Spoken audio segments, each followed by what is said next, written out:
नमस्कार दोस्तों, आपका अपना चैनल हिंदी जंक्शन पर स्वागत है। मैं परवेश कुमार सिन्हा आज पुनः एक वीडियो लेकर उपस्थित हुआ हूं। अगर आप नए हैं तो चैनल को सब्सक्राइब कर दें और बेल आइकन को दबा दें ताकि मेरे आने वाले वीडियो का नोटिफिकेशन आपको मिलता रहे। और दोस्तों में ज़्यादा से ज़्यादा इसे शेयर करें ताकि सभी दोस्तों को जो है इसका लाभ मिल सके। दोस्तों, बीपीएससी शिक्षक भर्ती 2.0 जो आने वाली है उसमें अगर आप टीजीटी या पीजीटी का तैयारी कर रहे हैं हिंदी विषय का, तो उसी के तैयारी के लिए ये वीडियो बनाया गया है। आप अगर 6 to 8 का कर रहे हैं या 9 to 10 का या 11 to 8 का, सभी के लिए ये महत्वपूर्ण है, क्योंकि इसमें जो है किसरे भाग 2 यानी वर्ग 7 का जो बिहार बोर्ड का पुस्तक है उसी का इसमें जो है समावेशन हुआ है।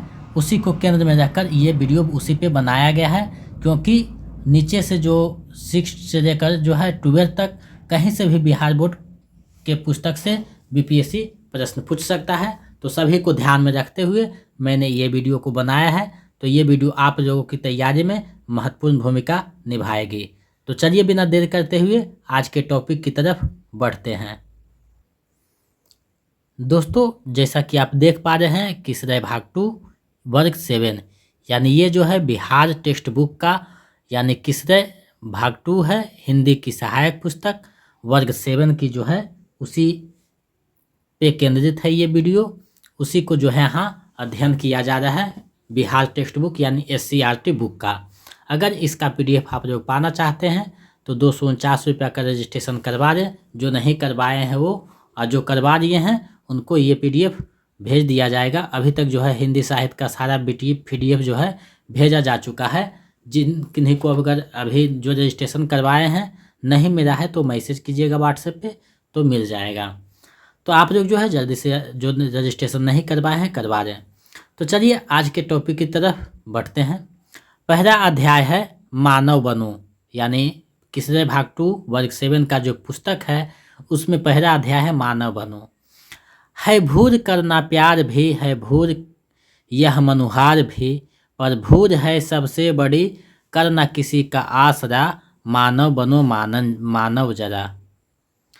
ये जो है फर्स्ट पंक्ति है। अंतिम पंक्ति इसका है अब हाथ मत अपने मरो, जरना अगर ऐसे जरो, अपने हृदय की भस्म से कर दो धरा को उर्वरा, मानव बनो मानव जरा। ये जो कविता है उसकी रचना श्री मंगल सिंह सुमन है। आपको ध्यान में रखना होगा कि मानव बनो मानव कविता के रचनाकार कौन है, तो श्री मंगल सिंह सुमन है। प्रश्नों की दृष्टि से, जो परीक्षा की दृष्टि से प्रश्न जो महत्वपूर्ण है, जहाँ से प्रश्न पूछे जा सकते हैं, उसी को मैंने यहाँ समाहित किया है ताकि हम लोग एग्ज़ाम में अच्छे स्कोर कर सकें। तो ये जो वीडियो बनाया गया है ये एग्ज़ाम की दृष्टि से बनाया गया है कि बीपीएससी एग्ज़ाम में यहाँ से भी प्रश्न पूछा जा सकता है। तो हम लोग उसी को देख रहे हैं। शिवमंगल सिंह का जन्म 1915 ईस्वी में तथा मृत्यु 2002 ईस्वी में हुआ था। प्रमुख रचना है जीवन के गान, मिट्टी की बारात, हिरोर। मिट्टी की बारात के लिए 1974 ईस्वी में इसने जो है साहित्य अकादमी पुरस्कार मिला। ये जो महत्वपूर्ण बिंदु है उसको मैंने यहाँ समाहित किया है। चलिए आगे बढ़ते हैं। दूसरा अध्याय है नचिकेता। नचिकेता जो है बिहार जो पब्लिशर्स है उसी ने जो सदस्य है सभी मिलकर इसे संकलित किया है। इसमें राजा बजसरवा के पुत्र नचिकेता का कथा है, जो पिता की आज्ञा पालन हेतु यमराज के पास जाता है। नचिकेता के बातों से यमराज जो है प्रसन्न हो जाता है। यह कहानी जो है कंठोपनिषद से दिया गया है। आगे हम लोग बढ़ते हैं। तीसरा अध्याय है पुष्प की अभिलाषा। तीसरा अध्याय है पुष्प की अभिलाषा। ये जो है बहुत प्रमुख कविता है। इसके रचनाकार जो है माखनलाल चतुर्वेदी हैं, आपको पता होना चाहिए। तो देखते हैं कविता को। चाह नहीं मैं सुरबारा के गहनों में गुथा जाऊं, चाह नहीं प्रेमी मारा मैं बिन प्यारी को रच जाऊं, चाह नहीं सम्राटों के सब पर हे हरि डारा जाऊं, चाह नहीं देवों के सिर पर चढ़ू भाग्य पर इठराऊं, मुझे तोड़ देना बनवारी उस पथ पर तुम देना फेंक, मातृभूमि पर शीश चढ़ाने जिस पथ जाए वीर अनेक। ये जो है छोटी कविता है लेकिन देशभक्ति की अपने अंदर एक मिसाल लिए हुए है, जिसे पढ़कर जो है हर एक आदमी के में देशभक्ति की भावना जग जाती है। माखनलाल चतुर्वेदी पुष्प की अभिलाषा के द्वारा भारतीय लोगों में जो है देशभक्ति की एक अरक जगाया है, एक राग जगाया है, दीपक जगाया है। माखन राज चतुर्वेदी का जन्म 1889 ईस्वी में, मृत्यु 1968 ईस्वी में होता है। प्रमुख रचना है हेमकृतनी, युग चरण, समर्पण। हिम तरंगिणी पर इन्हें जो है 1955 में साहित्य अकादमी पुरस्कार मिला है। साहित्य अकादमी कब किस पुस्तक को मिला है इसको आप लोग ध्यान में रखिएगा, क्योंकि यहाँ से प्रश्न पूछे जा सकते हैं। बीपीएससी पिछले बार जो टीजीटी है उसमें प्रश्न पूछा था, तो आगे भी पूछे जाने की संभावना है, तो आप इसे अच्छे से देखिएगा। चौथा अध्याय है दानी पेड़, जिसके रचनाकार शेर स्ट्राइन है। ये एक पेड़ और छोटे बच्चे की कहानी है। जब बच्चा छोटा रहता है तो पेड़ से जो है दोस्ती कर देता है, और जब पेड़ अंत में कट जाता है, बुजुर्ग हो जाता है वो बच्चा, फिर भी वो जो है उस अपने जो है जब कट जाता है पौधा तो अपने स्थान पर बैठने के लिए कहता है, ताकि वृक्ष पंथी को आराम मिले, उसे आराम मिले। इस कहानी के द्वारा दिखाया गया है कि पेड़ जो है हमारे लिए हमेशा जो है उपयोगी है, चाहे वो कट जाए या फिर जिंदा रहे। तो ये कहानी जो है नैतिकता से भरी हुई है। अगले देखते हैं अध्याय को, तो पंचमा अध्याय है वीर कुंवर सिंह। ये जीवनी है। इसमें वीर कुंवर सिंह की जो संक्षिप्त जीवनी है बच्चों को देश प्रेरित से महान में सहायक करता है। आगे जब हम बढ़ते हैं, जो महत्वपूर्ण है इसको हम लोग अच्छे से देखेंगे। परीक्षा की दृष्टि से हम लोग इसको देख रहे हैं, तो जो महत्वपूर्ण है उसको अच्छे से देखेंगे। जो परीक्षा में पूछे जाने की संभावना है, जिसे नहीं पूछे जाने की संभावना है, उसको हम लोग सिर्फ परिचय देखेंगे। तो छठा जो है गंगा स्तुति है। ये जो है विद्यापति की बहुत प्रसिद्ध रचना है। बड़ा सुख सार पावल तु तीरे, छोड़त निकट नयन बह नीरे, कर जोरी बिनमऊ विमल तरंगे, पुन दर्शन होई पुनमति गंगे, एक अपराध क्षेमब मोर जानी, परसर माय पाय तु पानी। कि करब जब तप जोग ध्याने, जन्म कृतारथ एक ही स्नाने, भनई विद्यापति समदौ तो ही, अंतकार, यहाँ थोड़ा सा मिस्टेक हुआ, अंतकार जन बिसरहु मोही। ये जो कविता है इसके रचनाकार विद्यापति हैं। आपको पता होना चाहिए कि विद्यापति जो है आदिकालीन कवि हैं, और जो है भक्ति की बहुत कम रचनाएं की हैं। जो है जिंदगी के अंतिम क्षणों में ये गंगा स्तुति लिखकर जो है भक्ति का परिचय दिया है, वरना वो श्रृंगारिक कवि ही माने जाते थे। विद्यापति को मैथिल कोकिला कहा जाता है। इनकी प्रसिद्ध रचना कीर्तिलता, कीर्ति पताका और कीर्ति पुरुष परीक्षा है। तो ये जो महत्वपूर्ण था परीक्षा की दृष्टि से, इसलिए मैंने इसको यहाँ समाहित किया है।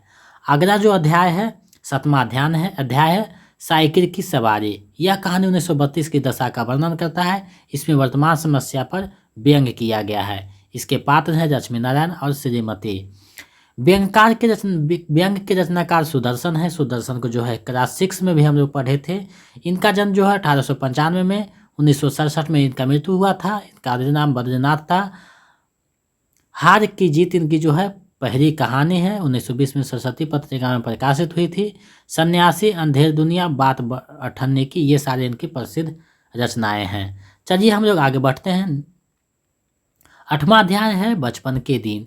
इसमें अब्दुल कलाम आज़ाद जो हैं उनके बचपन की यादों को संजोया गया है, और इसके द्वारा नैतिकता का संदेश दिया गया है। ये जो संस्मरण है एपीजे अब्दुल कलाम की रचना है, आपको ध्यान में रखना होगा। 9वां जो अध्याय है वर्षा बहार है।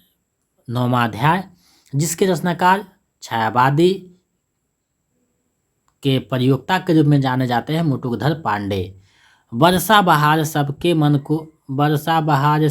मन को लुभा रही है, नभ में छटा अनूठी घनघोर छा रही है, बिजली चमक रही है, बादल गरज रहे हैं, पानी बरस रहा है, झरने भी बह रहे हैं, चलती हवा है ठंडी, हिलती है डालियाँ सब, बागों में गीत सुंदर गाती है मरीने अब, तारों में जीव जलतर अति हैं प्रसन्न होते, फिरते राखों पपी है ग्रीष्म में ताप खोते, करते हैं नृत्य वन में देखो ये मोर सारे, मेढक लुभा रहे हैं गाकर सुगीत प्यारे, खिरा गुलाब कैसा सौरभ उड़ा रहे हैं, बागों में खूब सुख से आमोद छा रहे हैं, चलते कतार बांधे देखे ये हंस सुंदर, गाते हैं गीत कैसे रेते किसान मन हर, इसी भांति है अनोखी वर्षा बहार भू पर, सारे जगत की शोभा निर्भर है इसके ऊपर। ये जो कविता है मुटुकधर पांडे के हैं। मुटुकधर पांडे का जन्म 1895 में, मृत्यु जो है 1988 ईस्वी में होता है। ये छायावाद शब्द का प्रथम प्रयोग किया था। प्रमुख रचना है पूजा फूल, हृदयदान, स्मृति पुंज, विश्वबोध। यानी छायावाद शब्द का जो है प्रथम प्रयोग मुटुकधर पांडे ने किया था।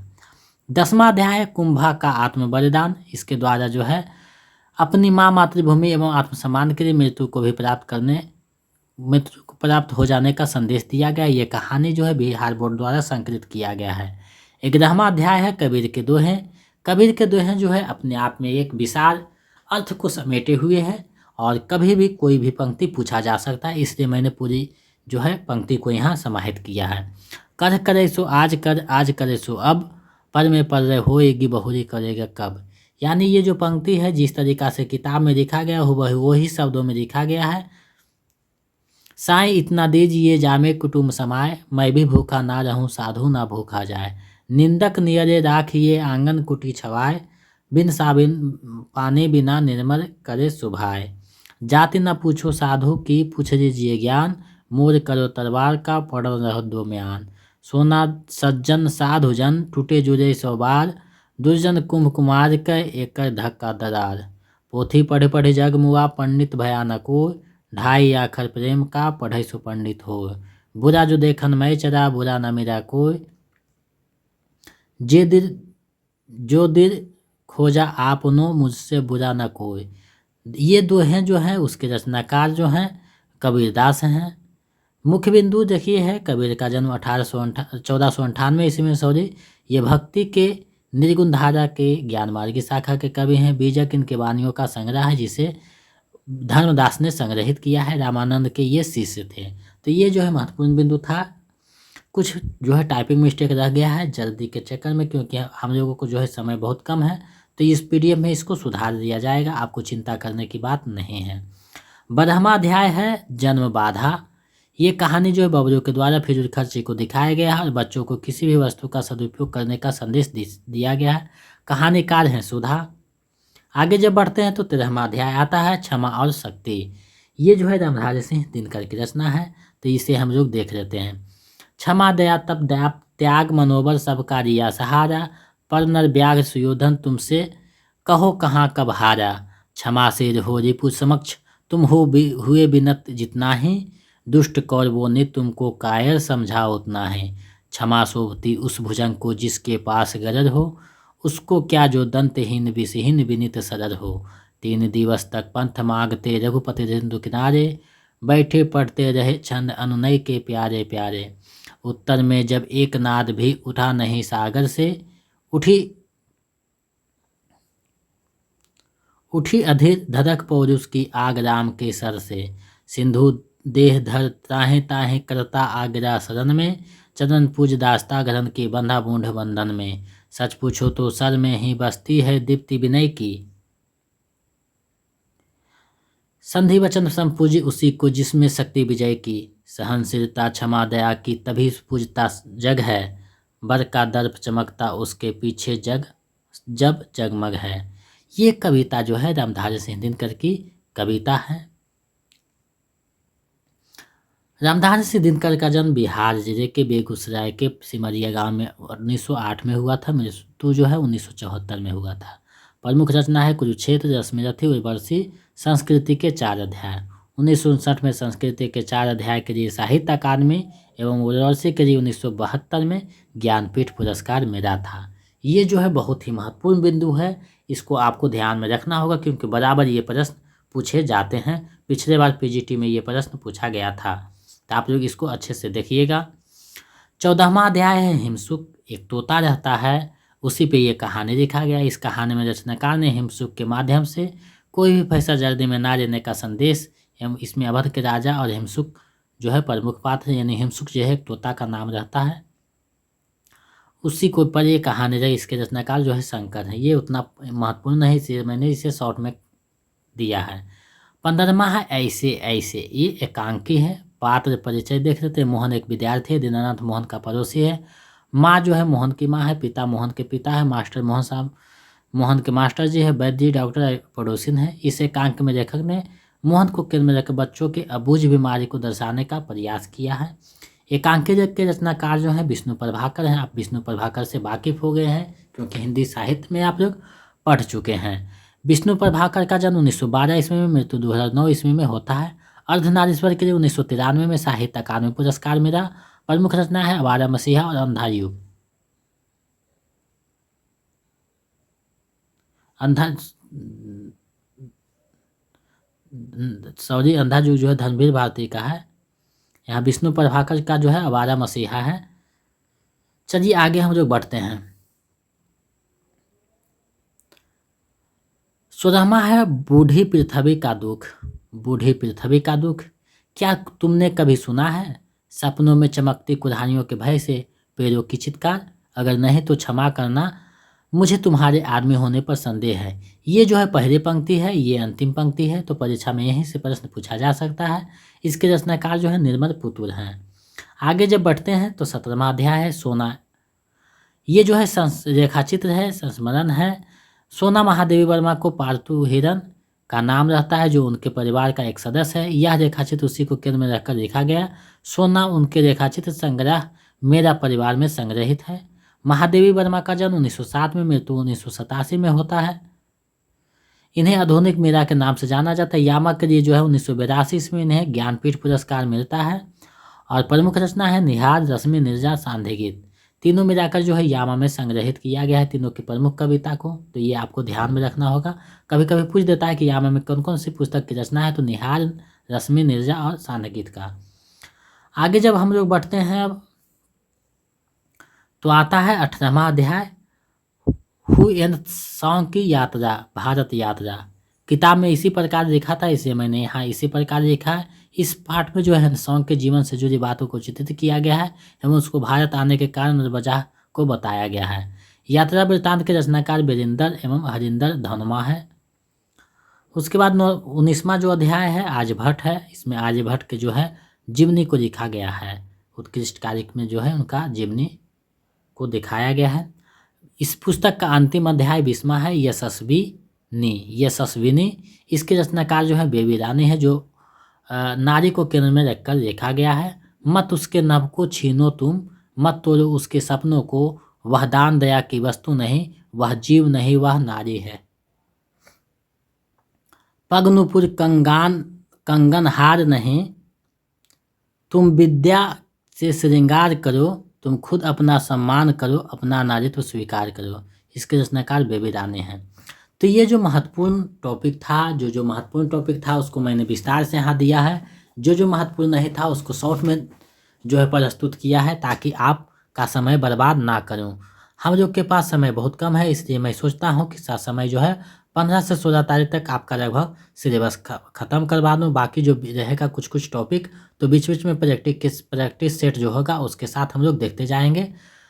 तो आप लोग इसको जो है अच्छे से देखिए, समय निकाल कर जो है पढ़ाई में लगाइए, क्योंकि समय बहुत कम है। आप लोग को समय मैनेज करना होगा और समस्या को साइड करके पढ़ाई को महत्व देना होगा, ताकि आपका 1 महीना का मेहनत जो है ज़िंदगी को जो है उज्जवल और खुशीमय बनाने में महत्वपूर्ण भूमिका निभा सके। तो आप लोग समय को मैनेज कीजिए और पढ़ाई में अपने आप को समर्पित कर दीजिए। अब समय बहुत कम है, 1 महीना से भी कम, तो आप लोग जो है ससमय जो है सही भी चीज़ों को कीजिए। और जो नोट्स दिया गया है उसका बार बार रिवीजन कीजिए, और MCQ जो दिया गया है उसको भी देखिए और प्रैक्टिस सेट को 1-2 बार बना दीजिए, ताकि प्रश्नों को आप अच्छे से समझ सकें।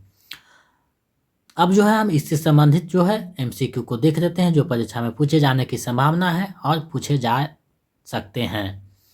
तो ये जो प्रश्न है 4 विकल्प में है, क्योंकि अब आने वाला जो परीक्षा है उसमें 4 ही विकल्प रहेंगे और नेगेटिव नहीं रहेंगे। तो उसी को देखते हुए मैंने 4 विकल्पों को यहाँ समाहित किया है। तो इसका जो पहला प्रश्न है, पोथी पढ़ी पढ़ी जग मुआ, पंडित भया न कोय, 2.5 अक्षर प्रेम का, पढ़े सो पंडित होय। उपयुक्त पंक्ति किसकी है आपको बताना है। ये पंक्ति किसकी है, विकल्प आपके सामने है, सही विकल्प का चयन करना है।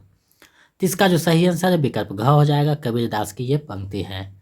चलिए अगला प्रश्न को देखते हैं। दूसरा प्रश्न है, साइकिल की सवारी के रचनाकार कौन है। साइकिल की सवारी जो है व्यंग रचना है, उसके रचनाकार कौन है आपको बताना है। विकल्प आपके सामने है। तो इसका जो सही आंसर है विकल्प ख हो जाएगा, सुदर्शन की ये रचना है। चलिए अगला प्रश्न को देखते हैं। तीसरा प्रश्न है, रामधारी सिंह दिनकर को किस कृति के लिए ज्ञानपीठ पुरस्कार मिला। रामधारी सिंह दिनकर को किस कृति के लिए ज्ञानपीठ पुरस्कार मिला आपको बताना है। विकल्प आपके सामने हैं। तो इसका जो सही आंसर है विकल्प क हो जाएगा, और वर्षे के लिए 1972 में ज्ञानपीठ पुरस्कार मिलता है। चलिए नेक्स्ट प्रश्न देखते हैं। चौथा प्रश्न है, विद्यापति किस काल के कवि माने जाते हैं। विद्यापति किस काल के कवि माने जाते हैं आपको बताना है। विकल्प आपके सामने है। तो इसका जो सही आंसर है विकल्प क हो जाएगा, आदिकाल के कवि माने जाते हैं। चलिए आगे बढ़ते हैं। पांचवा प्रश्न है, क्षमा शोभती उस भुजंग को जिसके पास गरज हो, उसको क्या जो दंतहीन विषहीन विनित सरल हो। उपयुक्त पंक्ति किसकी है। उपयुक्त पंक्ति किसकी है आपको बताना है। विकल्प आपके सामने है। तो ऊपर आप लोग पढ़ चुके हैं, इसका सही जवाब दे पा रहे हैं। विकल्प ख सही हो जाएगा, रामधारी सिंह दिनकर की पंक्ति है। चलिए अगले प्रश्न को देखते हैं।